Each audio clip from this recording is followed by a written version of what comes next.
guys, Rick Shaw here on the 26th of November 2021. We kind of had a pretty windy day. It mellowed out right now, but it was pretty windy. I see on the thing here with these Aborigines down in Australia, I guess in the Northern Territories. They're saying that these people are coming in and enforcing them, and then the government's coming back and saying, no, we're not. So, don't really know, but these guys look pretty serious about what's going on, these tribal leaders and stuff. So anybody down there knows what's going on, put it in the comments. It still doesn't look good. They're still pressing this dang thing, and I just had a thing on Telegram. They said in the last 6 months, 180 athletes just dropped over. That's pretty crazy. But my neighbor's over here. We got some nice clouds on the mountain there. We'll be taking Wes to the airport here pretty soon. I'm gonna give him a ride up there. He's gonna be heading out for a bit. If his test goes okay, you got to get all these dang tests, and they're still pushing this dang PCR test. I did put it on there on the Telegram where they opened up a brand new PCR test and tested a BMW exhaust, and it came back positive. So, I mean, come on, guys, they're still using this. This is just a tool for them. To extract money out of you guys for one reason or another, where they put you in quarantine or whatever, and all this quarantine stuff. Now I can see things getting really bad, but not for. If nothing would have been done, everything would have been fine. It seems to me, but now that they've given all these Job of the Huts to everybody, those people are getting sick. What's the point of this Job of the Hut? I don't get it. I just put up a thing on Telegram where all these talking heads, the Fuchsis and the Gates and this illegitimate guy we got in there now, all these people are saying, oh yeah, if you get it, you won't catch it, you won't spread it, everything's going to be fine, you get on with it. Now it's all changed. See, they keep moving these goalposts on us. They just constantly move it back and move it back. And if you do this, and I'm telling you, there's a lot of people that are incredibly sick right now. What is this with little ones? Little ones having trouble. Stillborns. Okay, put your slipper on. It's broken. Broken? Yep. Let's go back and get another one. Come on. No, I can fix it. Can you fix it? With my phone. Okay, Maddie's going to fix his flipper. We lost a flipper. They got all this grass cut here. Those grass cutter guys really they're kicking butt. Keeping this grass cut down. I'm really glad about that. And we've been doing pretty good on the water right now. That's another big plus. It's just, I think it's the squeaky wheel, because I'm going down there and talking to him, and I guess they call that guy and he's got to get out and take care of it. But I just can't believe that they just let it run out. It's so silly. That's an awful small tank for this place, and with all these houses going up, it's not looking too good. Not looking too good at all. But you gonna run? Yeah. Okay. Boys are gonna run around the circle. Moo and his flippers. Okay, you gonna carry that stuff, or you want me to hold it? I can. Hey, neighbor. No. Okay, get on your line, Moo.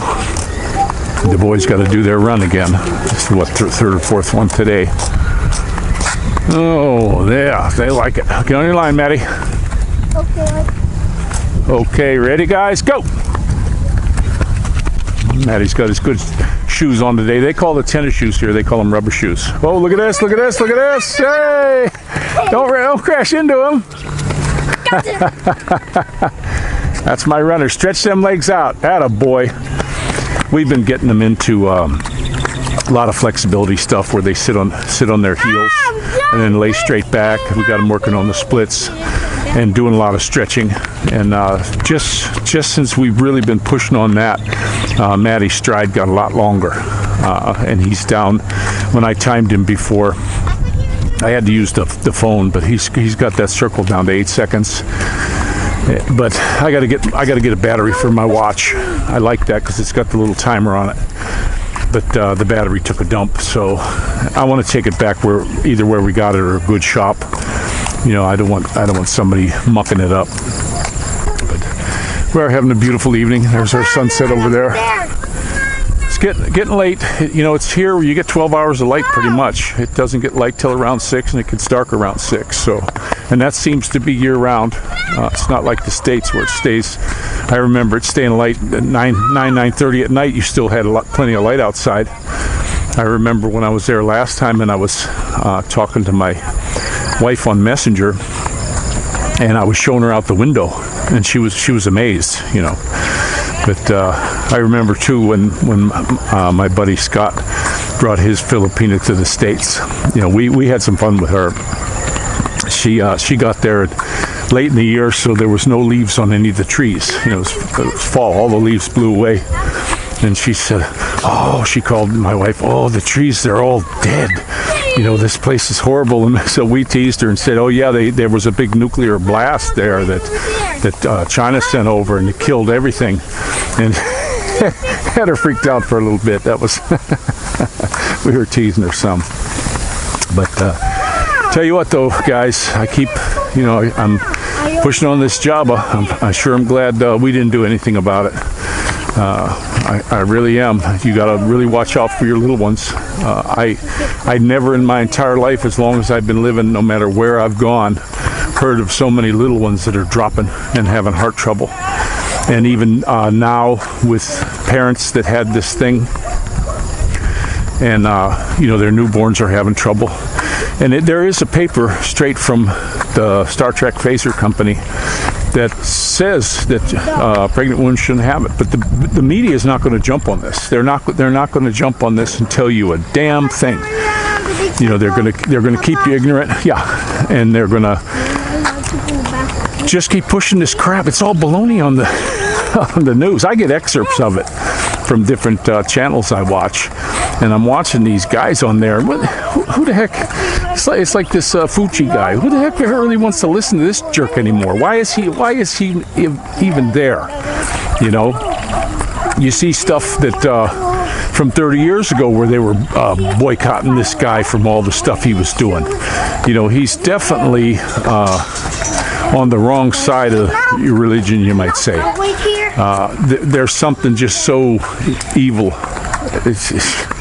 That they could do this, you know, and they talk, these big elite guys, they don't make any bones about population control and knocking the numbers down, and you know, they just need a small handful, and it's coming to that. And I'm wondering what's going to happen with these, you know, these people as they get sick.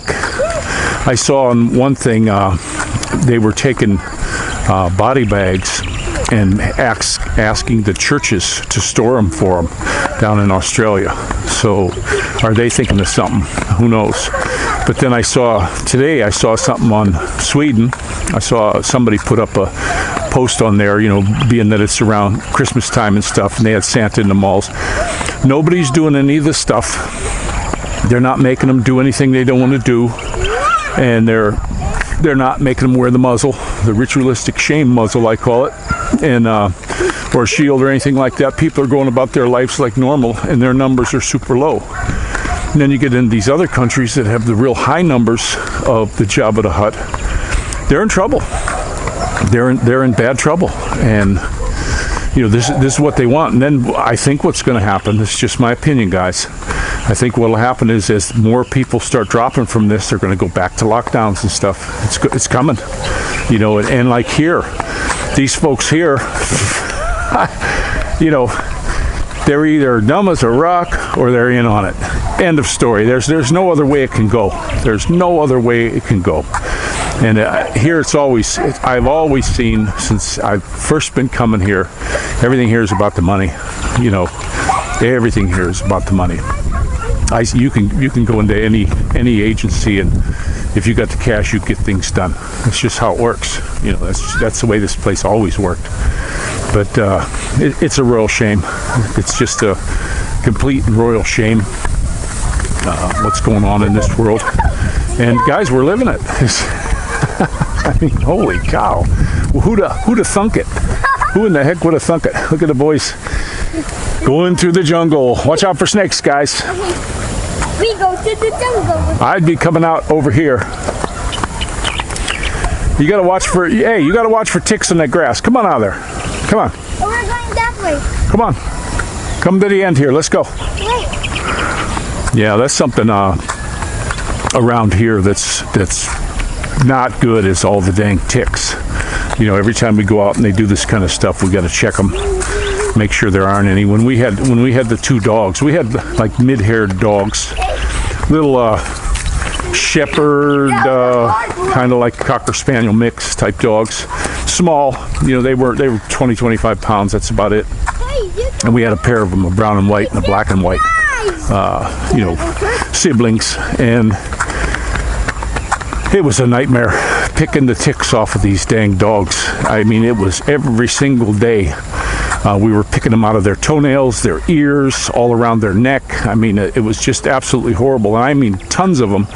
And I thought, oh, well, we'll pick them all off and then that'll end. No, it never stopped. So we wound up giving them away. I started seeing ticks in the house. You know what? See them crawling across the floor, and I said, that's it. We can't have this anymore. Now we did concrete over that dirt area at that place, so I could park there. And but we didn't have a dog since then. You know, and then after, before we moved out of that house, we did get a dog. But when we moved, we went to a place where we couldn't keep it, so we gave him away. But he was a beautiful dog. I would have liked to had him. He got big, and he's beautiful. Okay, go. And he's a beautiful dog now, very protective of his family, and it's a shame we had to let him go. But you know, we had to move in a hurry, and they just didn't. Sorry, you can't have a dog here, and we couldn't find anything else quick like that, because we had to get out pretty quick once that place sold. When the deal was done, they were like, hey, we need to get in there now, because they wanted to get in and fix some stuff up and all that stuff. And I said, okay, so we left in a hurry. Why can't I go that way? Yeah, let's go this way. But now we're here, and I definitely would like to get a pup. We're still talking with our friend that there's going to be some Jack Russell pup. He got one I would have loved to have. You could just tell, you know, when you're looking at these dogs, you can just tell a smart one, you know, a smart one from a dumb one. And that little dog was sharp. It was just a beautiful little pup. I don't think it was a pure Jack Russell, but good enough for me. I don't have to have any kind of a breed. I never did. Some of my best dogs I ever had were mutts, you know. But I did have some beautiful ones that were my favorite. I had a black German Shepherd, and that was the smartest dog I ever had. Called it Scrump, female. She was like the runt of the litter. And then I had one of my other favorites I had was a Great Dane, Tut. And he was just bad. He was just badass. Biggest happy boy you ever met. But for some reason, when I had him, I used to take him with me in my old car. I had a 51 Plymouth, and I'd keep him inside the car, and he'd stay by the car all day. I'd bring his food and stuff. Yeah. It's broken. Okay. And so him and I got real tight, and then he got to a point where there was nobody could come within reach of me. He just would get in between us and start this growl where I don't care who you were like, forget it. He just didn't like it. And I used to walk down the street I had other dogs other than him, and he would always get out in front and just sort of zigzag and constantly look back to see where I was. And if I saw people coming and they crossed the street and I crossed over with him, they'd cross back. He was just big, 170 some pound dog, and he could bite your head, you know. And he was good, but he was a dog got heartworm. That was a real shame.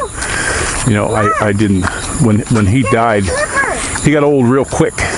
And I know it sounds really crazy, but I cut him open to see what the heck was going on. And I seen his heart was just all constricted and purpley looking and had these veins in it. And I took it to a vet I knew, and it's heartworm. You know, so he picked that up somewhere. And I was living in the city then, so I guess they can pick that stuff up anywhere. But Here, most of the dogs you see that people have, they're in jail. You know, they're just in jail. They get antisocial. They get nasty because nobody's loving them up and petting them. They bring up their food. The food that they feed them is just their table scraps and rice. They don't give them any kind of decent diet. If they get worms, nobody does anything about it. They'll have worms. And the oldest dog I ever heard about here, you know, the jail dogs. Slipper is broken. Okay, come on, buddy. Come on. I'll carry you. Come on. But they're 7 years was the longest I ever heard of one living. Look. Okay. I carry you? Yeah. Okay, let me carry you. Come on up here. Ready? Let's go. Whoa, my goodness. Here, spread your legs so it's easy for me to carry. Okay, you on there? Yeah. Okay, good. Boy, he's getting heavy. These guys are solid as a rock, huh? Are you solid as a rock? Yeah. Yep. I'm not going to carry you the whole way. I think I'll throw you over my shoulder.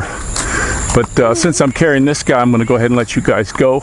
And hope you have a nice rest of the day. And what do you say? Good job. Bye-bye. You too out. Goodbye.